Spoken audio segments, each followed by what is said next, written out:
Hello and welcome back to my channel Something Wicked. My name is Jacqueline and today we are covering a lesser known case and one that took place just minutes from where I currently live in Toronto, Canada.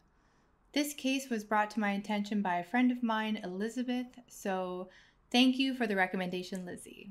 This case involves a teenage love triangle coupled with extreme jealousy, murder plotting, and the kindness of a good Samaritan in the dead of the cold Canadian winter.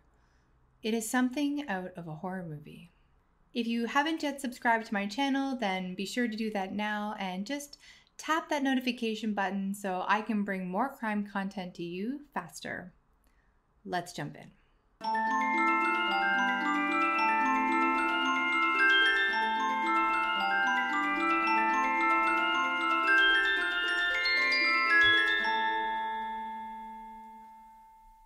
34-year-old Gavin Shoebottom drove home from work on New Year's Day, January 1st, 2008. Sadly, not a day off work for the young accountant. That year was a particularly cold winter for Torontonians, and there were several feet of snow on the ground. It was already dark outside despite being just after 6 p.m. when Gavin drove down Northdale Boulevard near St. Clair Avenue East and saw a young girl stumbling on the snowy sidewalk. He stopped his car and got out to see if she needed help, but the girl collapsed into a snowbank, clutching her stomach in pain, spilling blood onto the snow. The girl was 14-year-old Stefanie Rengel, a teenager recently accepted into the Rosedale Heights School for the Arts, and she had been stabbed 6 times in the chest and stomach. Gavin immediately called 911 and went to Stefanie's aid, grabbing a bedsheet he had in his car to hold against her wounds. Gripping her hand tightly, Gavin could do nothing as Stefanie cried for her mother in pain, slowly dying in his arms. Why would anyone want to hurt this 14-year-old girl? It would soon be discovered that Stefanie was unknowingly involved in a dangerous love triangle, and a girl she had never even met wanted her dead. It was the last day of 2007, and Stefanie and her family were ringing in the new year together. Stefanie and her 3 younger brothers, Ian, Eric, and Patrick, were getting older, and Stefanie's mother, Patricia Hung, and stepfather knew they should take the opportunity to celebrate as a family. Quote, "We made a point of being together because soon enough the older kids would want to be off with their friends on New Year's Eve." A karaoke machine had been rented, and the family sang the night away, enjoying each other's company and some good laughs. Stefanie, who was a born performer, sang Avril Lavigne's "Slipped Away" among others, until the countdown to midnight. Stefanie's parents, Patricia and Adolfo Rengel, had previously separated when Stefanie was much younger, and Patricia had gotten remarried to a man named James Hung, who she had met in 2000, and Adolfo to a woman named Maureen. Both Patricia and James were employed as Toronto police officers, Patricia specializing in gang exiting and cyberbullying, and James was an emergency sergeant with the Emergency Task Force. The family now lived in a nice 2-story house in Parkview Hills, a peaceful neighborhood in East York, Toronto, Ontario. Stefanie was the eldest of her siblings at 14, Ian was 12, Eric was 4, and Patrick was 2 at that time in 2007. Rules in Patricia's house were seen as strict but fair. Quote, "Stefanie could see boyfriends only in her own home. A nose ring was okay, but not at church where Stefanie helped teach Sunday school. And she was permitted to be on Facebook as long as her mother knew the password." Patricia did random spot checks and installed a keystroke program on the family's computer. At her father Adolfo's house, the rules were much stricter. The kids had a curfew, their computer use was monitored, and they were constantly reminded to be wary of people. Stefanie was the kind of girl who enjoyed Christian rock bands, wrote poetry, and picked up elastic bands from the ground so birds didn't choke on them. She was confident and embraced her silly side. Stefanie would often go to vintage stores in Kensington Market, which is a busy Toronto walking market, or other secondhand stores to buy whimsical outfits and wear them to school, such as tutus and a pair of sneakers, or heart-patterned boxers worn over tights. Stefanie was a well-behaved girl who loved making people laugh. Her friends described her as the nicest person in the world, but despite Stefanie's innocence, she did start dating quite young. When Stefanie was only 12, she began dating a boy named David Bagshaw, who, at 15, was 3 years her senior. Their relationship lasted only a short time, where they would do harmless things like meet at the park and go out for pizza lunches. Stefanie was flattered by the fact that David, being an older boy who played football, showed an interest in her.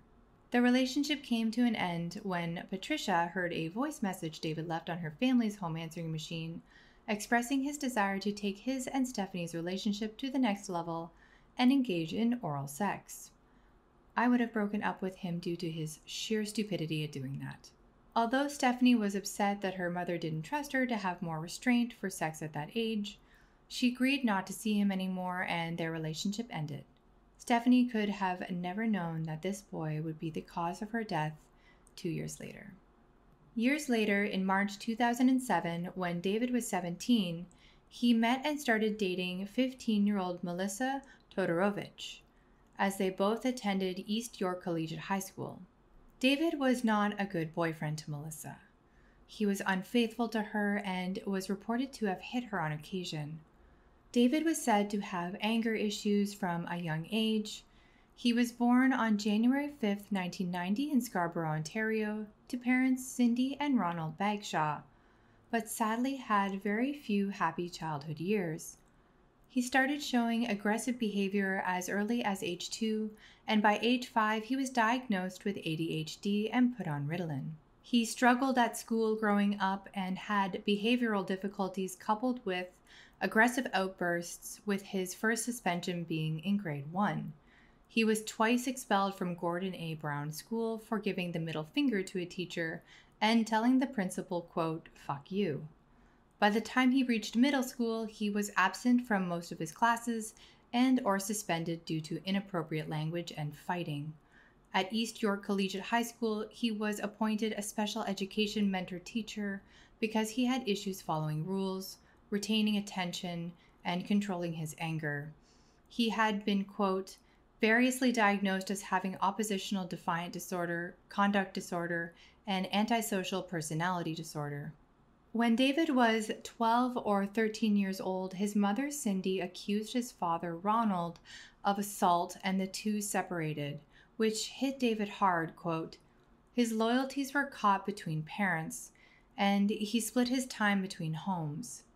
His relationship with his mother began to suffer, and in 2002, Cindy reported that David was being verbally abusive and had assaulted her. Despite all his troubles at school and the home, David was said to have a high average intelligence, and had he applied himself in school, he could have done quite well. Although I guess this doesn't translate to whether or not one should leave sexually explicit messages on his 12-year-old girlfriend's home answering machine. But in his first year of high school, Cindy suffered several strokes and could no longer take care of herself adequately. David moved in with his father in his mid-teens, but was kicked out due to bad behavior and had to live in a group home for 5 months. When David met Melissa in 2007, their relationship moved very quickly and they became sexual early on. But their relationship was toxic and, quote, the combination of extreme mutual jealousy and possessiveness. David's father didn't care for Melissa. He thought she was controlling and didn't allow her in the house. There was a strong dependency between the two, and within a 4-month period, over 3,300 texts and calls were made from David to Melissa. Melissa demanded to know David's MSN and Facebook passwords so that she could check on his conversations at random, and she even went so far as to install spyware on his computer so she could oversee his usage. Melissa knew about Stefanie and that her and David had dated in the past, and although David had dated other girls than Stefanie, Melissa became obsessively fixated on her.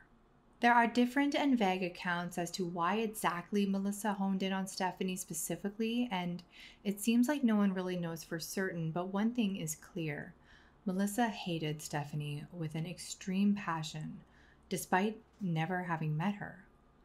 Multiple sources state that David had mentioned to Melissa at some point in their relationship that he thought Stefanie was hot or very pretty, and this drove Melissa mad. She was never able to get over it, and she began stalking Stefanie on Facebook. Melissa was extremely self-conscious about her looks, and she began comparing herself to Stefanie fervently, quote, If Stefanie had the confidence to pull off a whimsical look, Melissa was a conformist. She wore glasses and braces and was filled with anxiety about her appearance, in particular her weight. She disliked her breasts, which were too small, her hands, which were too chubby, her toes, which were too long, and she wanted plastic surgery to fix her nose, which was too bumpy. Melissa needed to bring a straightening iron to school with her to straighten her hair every day in the bathroom before she would feel comfortable. She also battled with bulimia and the constant need for male validation.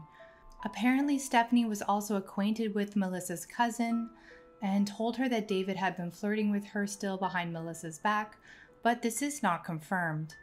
When Melissa's mother found out about her relationship with David, she wasn't happy and advised that she end things, but Melissa refused, saying, quote, "Who's gonna look at someone with braces and glasses when there's so many pretty girls in high school?" It is unclear when and how Melissa got to the peak of her jealousy with Stefanie, but she became convinced that Stefanie wanted to steal David away from her and that she was spreading rumors about her, saying that Melissa was performing oral sex on guys at her school.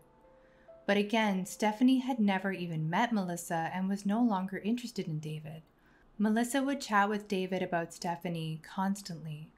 It was the topic of their conversations for months. Soon, their conversations would take a dark turn. What started out as a not-so-funny joke about Melissa wishing Stefanie was dead turned into a real-life fixation.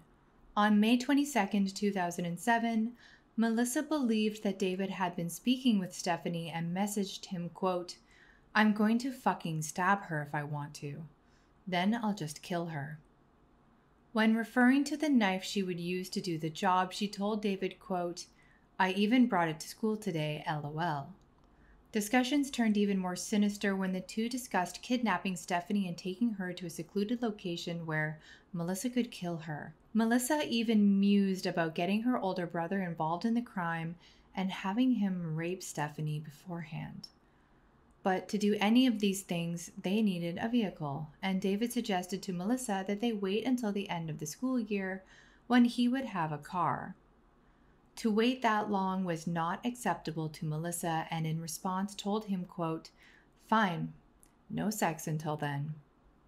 This would not be the last time that Melissa would use sex as a manipulation to get what she wanted from David. She became so desperate to have Stefanie killed that she even told him she would break up with him or cheat on him if he didn't go through with it. Melissa even dreamed of killing Stefanie. In the summer of 2007, Melissa told David of a dream she had where she, quote, "took a knife and cut off her boobs, then, quote, made a slit down her whole body and threw her off a balcony." In the fall of 2007, threats escalated. Up until this point, the conversations of murder were just dark fantasies between Melissa and David, but on October 20th, things became very real. Melissa and David had been arguing about Stefanie like usual. Melissa wanted the deed done. She wanted Stefanie killed. So, David walked to Stefanie's home and called her on the phone, with the scheme to lure her outside and kill her. Stefanie was surprised to hear from him. She hadn't thought much of David since they broke up 2 years earlier. When she went to meet him outside as per his request, he couldn't go through with the murder and instead threw his phone on the ground, saying, quote, "Melissa wants me to stab you. When she calls, tell her I tried so she'll stop pestering me to kill you." Shocked and frightened, Stefanie went straight to the police, aka her mother, and told her what happened. Patricia and her husband James went to David's residence to confront him and return his phone. David told them that he didn't really want to kill Stefanie, but that he wanted Melissa to stop pestering him to do it. He then told them that if he really wanted Stefanie dead, he would have killed her already. Patricia also called Melissa and told her to stay away from her daughter, but Melissa only retorted, quote, "Stefanie has to stop spreading rumors about me." But Melissa was relentless, and MSN chat records for the following day of October 21st reveal that Melissa was demanding David kill Stefanie once more, quote, "David, what about Steph?" Melissa, bang bang. David, "I need a bang bang first. I want to bang you." Melissa: I want her dead, David. LOL. We've been through this. If it takes more than a week, then we're just going to be friends. Over the next 2 months, the two would continue their discussions of how they would murder Stefanie. On December 15th, they chatted, quote, David: I need a mask and gloves. Melissa: cut fucking leotards. On December 17th, Melissa threatened to dump David and date someone else again if he didn't go through with their plan, quote, You're getting blocked until you kill her. On December 31st, New Year's Eve 2007, around 6:30 p.m., one of Stefanie's neighbors witnessed David prying around their house, talking on the phone, and acting extremely suspicious. He was scoping out Stefanie and her family singing karaoke and enjoying time together from the next-door neighbor's yard. He was seen multiple times, again at 7 p.m., 7:20 p.m., 7:40 p.m., at 8:10 p.m., and then he left, all the while communicating with Melissa multiple times. At 8:11 p.m., 8:21 p.m., and 8:57 p.m., David called Stefanie 3 times, but it went to her voicemail. He then gave up, and records show that David and Melissa exchanged 21 more phone calls between the two of them. In total, David and Melissa called and texted 65 times that day. On January 1st, Melissa ghosted David after telling him she was going to sleep with another guy if he didn't kill Stefanie. Text records show David getting desperate, asking, quote, Where are you? You're cheating. And why won't you answer me? Eventually, Melissa called David back and reminded him that she was going to sleep with someone else because he wouldn't kill Stefanie. At 5:51 p.m., David called Melissa and told her he was going to Stefanie's house, knife in hand, to kill her once and for all. Back at Stefanie's house, Stefanie was babysitting her younger brother Ian when she received a phone call at 6:08 p.m. It was from a blocked number, and the man on the other end said his name was Steve. Stefanie mistakenly believed the voice on the other end was from her ex-boyfriend Steve Lopez, whom she had ended things with 2 months prior. Steve had sounded upset over the phone, and he was heard by Stefanie's brother yelling, quote, Meet me, meet me. Despite there being several feet of snow on the ground and it being an incredibly cold night out, Stefanie only grabbed a jacket to meet the man on the other end of the phone, as she figured she would be back in the warmth of her house soon enough. When Stefanie went outside, she traveled just a short distance from her front door before she saw David Bagshaw, who was still on the phone with Melissa and hiding in the bushes. When David saw Stefanie approaching, he told Melissa, quote, I see her, and then hung up. It is not clear what David and Stefanie spoke about upon their encounter, or if they even did speak, before he ambushed her. David stabbed Stefanie in the chest and stomach 6 times with an 8-inch serrated kitchen knife before leaving her to die in the snow and ran off. To be sure David had actually gone through with the attack, Melissa gave Stefanie's phone one last call as a test to see if she was still alive to answer it. When Stefanie never picked up, Melissa was satisfied. Stefanie, although still alive, was clinging to life. Please be advised that this next quote is quite graphic. One stab punctured her left breast, entered her chest cavity, and hit the inside of her back. Another perforated her right lung and sliced open her liver. A third penetrated her ribs and stomach, causing her stomach contents to drain into her peritoneal cavity. A fourth slashed her left upper arm. She was wearing the new black sweater her mother had gotten her for Christmas, now in tatters. After stabbing Stefanie, David fled the scene and ran to a friend's house, telling him what he had done. They then hid David's bloody jacket, and David threw the knife into a neighboring yard. David then called Melissa, telling her he had finally done it, and she told him to take a taxi over to her house so she could properly reward him. During the taxi ride to Melissa's house, David sent her a text reading, quote, I love you, honey. I can't wait to see you. That night, David got what he had wanted. Before he and Melissa had sex, she had them role-play the stabbing in a reenactment, although the sex would be denied by Melissa years later while she was in prison. In her last moments, Stefanie had collapsed in a snowbank, cold and in immense pain. Gavin Shoebottom noticed Stefanie while driving home from work and pulled over to assist, staying with her while on the phone with police. Here is a section of the 911 call. I have edited this for efficiency. Operator, what's your first name, sir? Gavin. Gavin. Operator, how old is she? Gavin. I don't know. She seems pretty young. She seems like maybe a teenager or 20. To Stefanie, were you stabbed? Operator, is she sitting or standing? Gavin. No, she's laying in the snow. Operator. Okay. Gavin. Where, honey? Where? In your stomach? Stefanie. Yeah. Gavin. Oh God. Operator. Whatever you have, okay? Any kind of cloth, put directly on the wound. Gavin. I got a bed sheet. I got a bed sheet. Operator. Find the wound and put pressure on it, Gavin. Gavin. I'm trying to find it. Stefanie. It hurts. Gavin. Okay, where? Your stomach? Your stomach? Stefanie, moaning. Yes. Operator. Gavin, is the person who stabbed her still there? Gavin. Yeah, no, I don't think so. I mean, I'm looking around. I got a couple of guys with me now. Operator. Is she completely awake? Gavin. She's completely awake. She's crying. She's in a lot of pain. Operator. Is there more than one wound? Gavin. I don't think so. I can't really find it. Oh, okay, I got it. Where's the ambulance? Operator. The ambulance is well on its way, okay? Have you got pressure on it? Stefanie, crying and moaning in the background. Operator. Do you know her? Gavin. No, I don't know her. I was just driving along the road. Operator. Okay. What did he look like? Was he black, white? Stefanie, crying. He's white. Gavin. He's white. What's he wearing? Stefanie. I don't know. Gavin. Where's this friggin' ambulance? I heard it, but now Operator. They're almost there, Gavin. They're almost there. Gavin.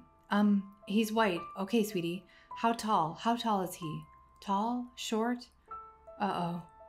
Operator. She's not responding? Gavin. Hurry up. Yeah, she's started not to respond now. Operator. Okay. Well, we're on the way. Don't try and push her to talk if she's not comfortable. Gavin. Okay. Operator. You're doing great, Gavin. Gavin. Come on, baby. Come on. You okay? Say I'm okay. You're not okay? Okay. Don't worry. During the police 911 call, when Gavin had asked Stefanie who had done this to her, he mistook her response as saying Beggs instead of Bagshaw. Also, because Gavin had been new to the area, there was confusion about their exact location and the street names, delaying the arrival of the ambulance by several minutes. However, it was determined that Stefanie could not have been saved had the ambulance arrived sooner. Stefanie sadly succumbed to her wounds. Quote, she was calling for her mom. She was cold. This passerby helped her, held her hand until paramedics arrived on scene, but she succumbed to the multiple stab wounds that she had. She was 14 years old. Her parents, Patricia and James, were visiting James's mother that evening when Patricia received a phone call from her son, Ian, telling her that there had been a stabbing in their neighborhood. Quote, Mummy, there's been a stabbing in our neighborhood. Due to the time of year, at 6 p.m. it was dark outside, and even though the attack happened close to Stefanie's house, Ian couldn't see what was going on. Upon hearing this, Patricia called Stefanie's cell phone, but there was no answer. Immediately, Patricia became worried. Stefanie had been given permission to have a cell phone on the condition that she always answer when Patricia called. When Patricia and James arrived home, there was yellow tape surrounding the area and the streets were blocked off, with an officer standing at the end of their driveway. Patricia, a policeman herself, demanded, quote, we need to know what's going on because I can't find my daughter. Is the guy under arrest? The officer told her no, then asked for a description of Stefanie. Patricia, quote, she's 14 years old with dark hair, to which the officer responded, quote, the victim was older, in her 20s. But this didn't help to appease Patricia's worry, as she knew Stefanie could easily have been mistaken for a 20-year-old. Patricia and James were then taken to Toronto East General to identify the body, and to their anguish, it was Stefanie. The mother in Patricia wanted to grieve, but the policeman in her knew how crucial these critical hours after the incident were, and she allowed herself to be interviewed. When Patricia learned that Stefanie had told Gavin that Bags did this, she knew it was Bagshaw and told the police about the harassment and drama surrounding the 3 teenagers. Ian was also interviewed along with several of David's friends before police showed up at Melissa's house around 2 a.m. for questioning. At this point, however, David was considered the prime suspect, and Melissa was being brought in as a witness, not as an accomplice. Melissa's mother accompanied her to the police station. Shortly after this, David was arrested at his house in East York and taken to the station as well. Searches were done of the 2 houses, and both David's and Melissa's computers were seized and handed to forensics. Before Melissa was taken into the station, she had been sent a Facebook message from a friend who had heard Stefanie had been killed. The friend asked Melissa if she was afraid they would consider her a suspect, to which Melissa replied, quote, "Who knows I wanted her dead? 'Cause I only told you and David, so unless you told someone, only you should. But I never did anything and neither did David. We fucked tonight, LOL." During Melissa's interview, she was extremely calm and showed zero empathy. She was described as indifferent and cool-mannered when answering the homicide detectives' questions. When Melissa outwardly admitted to detectives that she had asked David to kill Stefanie, they were taken aback, and the interview was immediately finished. Melissa was now being held as a suspect.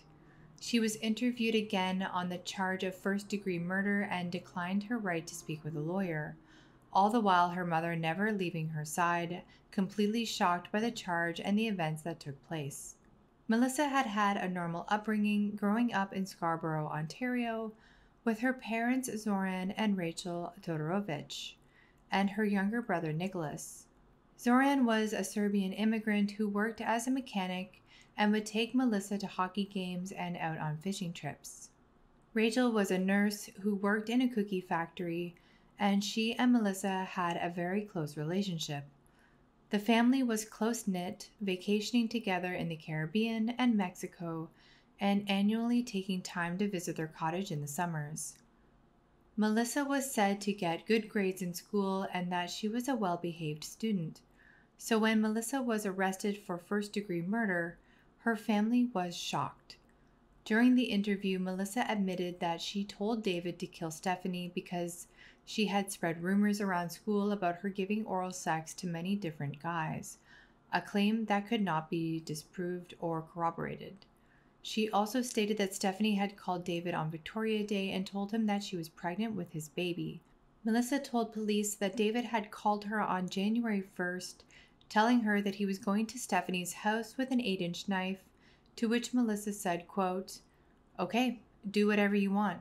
When asked by detectives what she meant by this statement, Melissa clarified she meant, quote, "If you want to kill her, kill her." Melissa was also asked if after David told her he was going to Stefanie's house with the intent to stab her, she called police to report it, but Melissa said she didn't. Here is some of the video footage of the police interview. Why didn't he like her? Because she always tries to call me and everything. Okay. Anything else? Not that I know. And how did you feel about Stefanie? I didn't want to call him David. And that's because... Why? I just don't want his ex talking to him. Okay. And so he's your boyfriend. Is he still your boyfriend today? I don't think I'm going to see him again. Well, sorry, what I meant to say was before he was arrested, were you two still dating?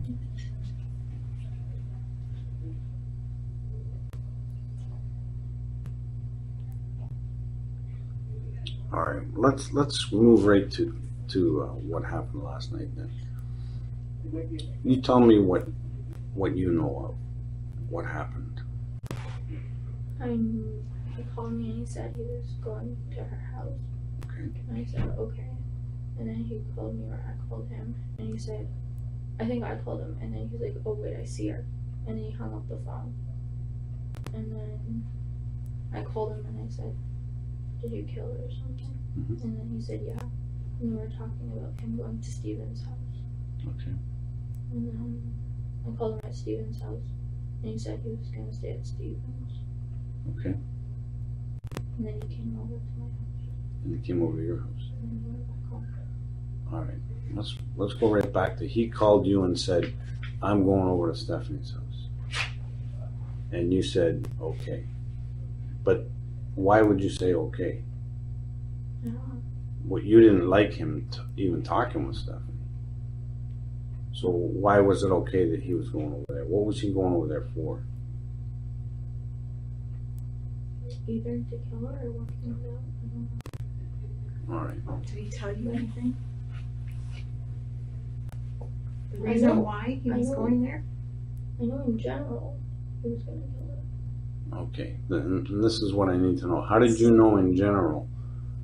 How did you know in general that he was going to kill her? Because he told me. And when did he first tell you that? And I asked you that in... Today? No, when did he first tell you that? Was it 9 months ago, 6 months ago, a week ago, a day ago? When? When did he first tell you that? 3 months. 3 months ago. And how did that come up? Because I told him that I wanted her dead. Okay. And why did you want her dead? I didn't want her like dead. I was joking. Okay.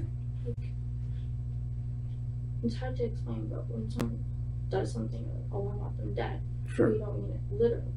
Okay. So, and then I guess he saw that I wasn't happy and then he just did it. Okay. So going back 3 months ago when you said to him, I want her dead, what did she do to cause you to be displeased with her and make that comment, whether you're sort of serious, half serious, or joking? What did she do to make you say that? She would call David and say she's pregnant, and then on Victoria's Day that happened. And I don't know why she was gonna call him for that. Like, she had a boyfriend, Steven, at the time. Right. And only that she was spreading rumors about you at that time. She was spreading rumors about me like a week ago or 2 weeks ago. And what was she saying? She You said need to be honest. I know it's awful, but you need to be honest. Please, Melissa.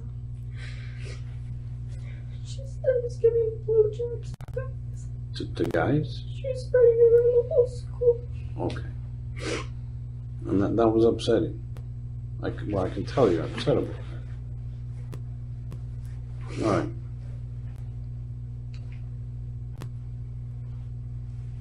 And when did she start spreading those rumors? I guess a month ago. A month ago. And did you say anything to...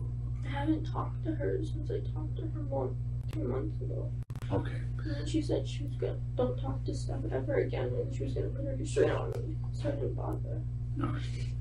But when, a couple of months ago, when she started saying these things that you're going and doing these things to the boys, did you say I found anything? out that last week. Or last week? Okay, sorry, last week. Did you say anything to David about that? Yeah. What did you tell him? I told him that she's spreading rumors about me. Okay. Was there any more talk about her being killed?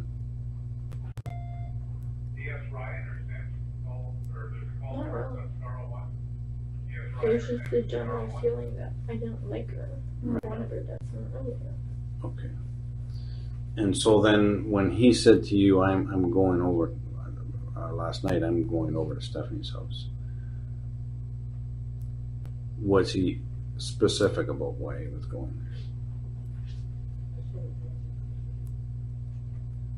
I think he was gonna do it. And what made you think that? I think he would. Do you remember exactly what he told you? No. All right. Did he say how he was going to do it? He said he brought a knife. Okay, so he phones you and he says, I have a knife with an 8-inch blade and I'm going to Stephanie's house. What was your response to that? Like, okay, do whatever you want. And what did that mean? What did you take that to mean when you said that?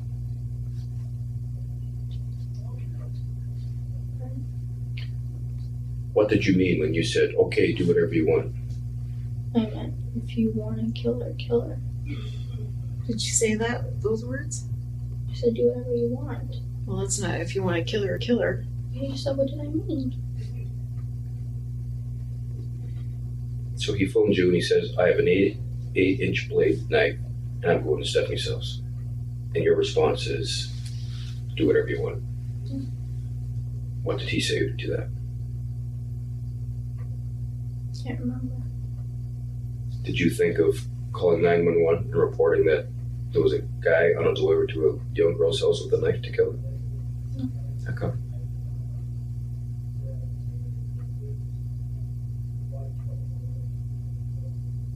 I don't know. Throughout the interview, Melissa was passive and dismissive, placing blame on David and Stefanie over herself, making it seem as if she was the victim, but her texts over the months told a very different story. Texts that read, quote, I want her dead, David. We've been through this. No sex till then, LOL.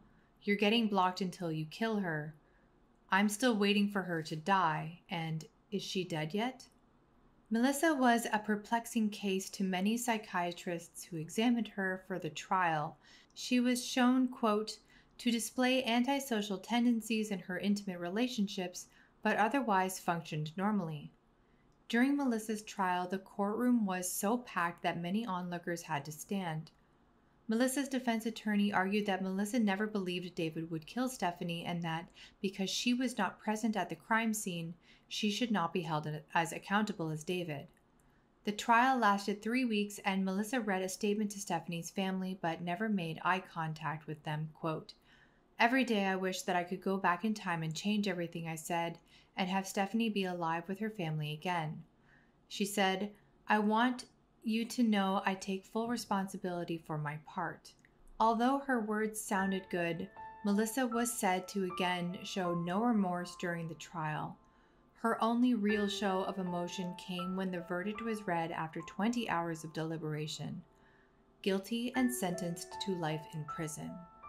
Even though Melissa was tried as an adult for the severity of her crimes and sentenced to life in prison, she became eligible for parole after 7 years, the maximum sentence for someone of age 15.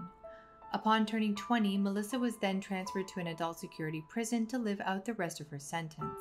Judge Nordheimer referred to Melissa as, quote, the puppet master for her manipulative role in the crime, adding, quote, the puppet master is no less blameworthy than the puppet. A nickname that she is even known for now after all these years. After the sentence was read aloud, one person clapped 1 time in the courtroom. Both Melissa's and Stefanie's family cried as the verdict was read. Unlike Melissa, David wept often during his trial and pled guilty. He was slouched over in his chair for the most part with his head in his hands. He did look at Stefanie's family when he said his apology and told them that he would not be able to forgive himself for what he did, quote, I'm disgusted at myself for what I did. I hate myself for what I did. I think about it every day. Thinking about what I did makes me think about what I took away from someone, what I took away from their family. It disgusts me. David claimed the constant badgering from Melissa to kill Stefanie was the reason he committed the crime, and that she threatened to leave him for someone else if he didn't go through with it. David was also tried as an adult and found guilty of first-degree murder, sentencing him to life in prison. However, like Melissa, due to his age at the time the murder was committed, he would be eligible for parole in 10 years, but not before that. If David had waited 4 days to kill Stefanie, he would have been 18 and as an adult, automatically been sentenced to life in prison with no chance of parole for 25 years. Victim impact statements were read by Stefanie's family. Here is a short section of Patricia's statement, quote, To face my child's death is one thing, but to have to live with the memory of the violence associated with it is unbearable and ever present. Stefanie left the safety of our home in happy innocence. completely oblivious to the danger that awaited her. She ran outside for what she told her brother would just be a minute, without a coat, on one of the coldest days of the winter, with 4-foot-high snowbanks and slippery ice underfoot.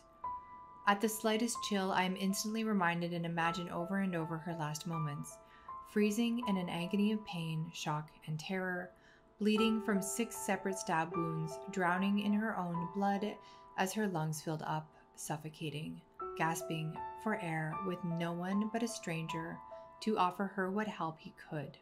She dies with no one she loved to hold her, reassure her, comfort her. She would have been so scared and desperate to get to her home that she could just see steps away, but despite her best efforts, she collapsed in a snowbank, growing colder by the second, unable to call for help. Memories of how she died haunt me every day, and those memories are engraved on my soul and will be with me forever until I am blissfully no more. Patricia also said that she wished many times to die the same way her daughter did, that she has a, quote, incomprehensible need to experience her pain, and wanted to stab herself in the same manner as Stefanie, but that she has other children and a husband to live for. Ian, the brother who Stefanie was babysitting the night she died, said, quote, I have trouble sleeping and everything reminds me of her. Every single day I think about her and the pain she must have felt when she was stabbed. I blame myself about not going outside, not hearing her cry or calling for help. Why didn't I look outside and see her dying in the snow? I could have told her I loved her and that everything was going to be fine if she could just hold on a little longer. Back at the Hung residence, all that physically remains of Stefanie is her room, which the family decided to leave as it was the day Stefanie died. It is filled with stuffed animals, body sprays, photos of her and her friends, and ribbons and medals she was awarded at sporting events. Patricia says that some days she goes in there, quote, it's the last thing I can hold on to. As of recently, in 2021, David Bagshaw, now 31 years old and serving at the Bath Institution outside of Kingston, was denied parole. He claimed that what he did haunts him every single day, quote, I will never forgive myself for what I did. I did something I should never have done. I took the life of an innocent person and there's nothing I can do to fix it. It's all I've thought about for 14 years. In 2013, David's sentence was extended due to assaulting another prisoner. David also had a, quote, inappropriate relationship with a prison guard, as well as fabricated documents to assert that he was the father of his fiance's children. David's parole officer did not recommend him for either full or day parole, and when asked himself why he would be a good candidate for parole, David said he honestly didn't think he was a good candidate or that he did deserve parole. In 2018, Melissa was granted day parole, but it was revoked after it was discovered that she was entangled in a secret love triangle, becoming romantically involved with 2 men who were on probation themselves and who were friends, quote, she appeared to be turning them against each other.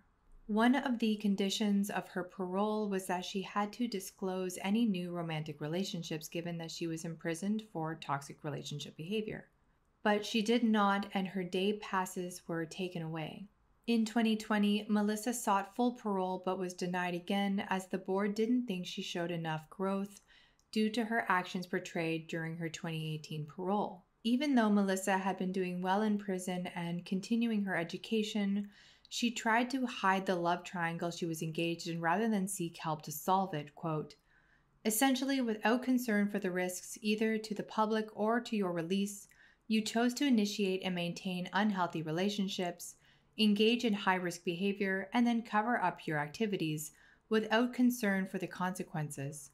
This indicates that major deficits in your personal, emotional, and attitude domains remain and have not yet been mitigated despite your seemingly positive involvement in counseling and programming. Patricia and her family said the pain of reliving the memory of Stefanie's death is too much, but that they agreed with the board's choice to keep Melissa in prison, which is for the best, as she could still be very well capable of pulling on fatal strings.